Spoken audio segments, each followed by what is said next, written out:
আল্লাহ রাব্বুল আলামিন কোরআনুল কারীমের মধ্যে 114টি সূরা নাযিল করেছেন। একটু আওয়াজ দা বলবেন কতটি সূরা? 114টি সূরা নাযিল করেছেন। এই 114টি সূরা সংখ্যাগরিষ্ঠ সূরার দিকে যদি আমি আপনি তাকাই, যে সংখ্যাগরিষ্ঠ সূরাগুলোকে আল্লাহ রাব্বুল আলামিন কিভাবে নামকরণ করেছেন, তাহলে আমি আপনি দেখতে পাই সূরার অভ্যন্তরীণ একটা শব্দ দিয়ে উক্ত সূরাকে নামকরণ করা হয়েছে।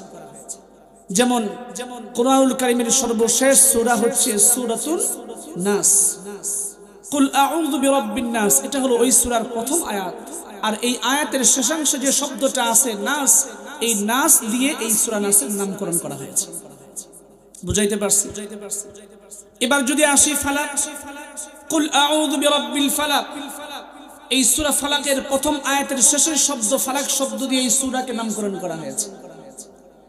যদি আমি আপনাদের কাছে বলতে চাই সূরা ফিলের কথা, আলাম তারা কাইফা ফাআলা রাব্বুকা বিআসহাবিল ফিল, এই ফিল শব্দ দিয়ে এই সূরাকে নামকরণ করা হয়েছে।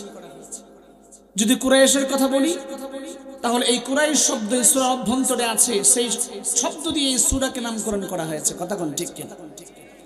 কিন্তু আমি আপনাদের সামনে কোরআনুল কারীম থেকে যে ছোট্ট একটা সূরা তেলাওয়াত করেছি, সূরা ইখলাস, যেই সূরা তেলাওয়াত করার সময় আমি আপনি প্রত্যেকেই একসঙ্গে তেলাওয়াত করেছি, কুল হুয়াল্লাহু আহাদ আল্লাহুস সামাদ লাম ইয়ালিদ ওয়া লাম ইউলাদ ওয়া লাম ইয়াকুল লাহু কুফুয়ান আহাদ। এই আয়াতগুলোর মধ্যে ইখলাস শব্দটা আছে। মনে হয় কথা বুঝেন? আমি যে বললাম এই সূরাকে বলা হয় সূরাতুল ইখলাস, ইখলাস শব্দটা এই সূরার মধ্যে আছে নাই। এর কারণ হলো কোরআনের কিছু সূরা নামকরণ করা হয়েছে অভ্যন্তরীণ একটা শব্দ দিয়ে, কিন্তু এই সূরা ইখলাস, এই সূরার নামকরণ করা হয়েছে অভ্যন্তরীণ একটা শব্দ দিয়ে নয়, বরং এই সূরার সামগ্রিক বিষয়বস্তুর আলোকে এই সূরাকে নামকরণ করা হয়েছে। সুবহানাল্লাহ। এই সূরার সামগ্রিক বিষয়বস্তু কি?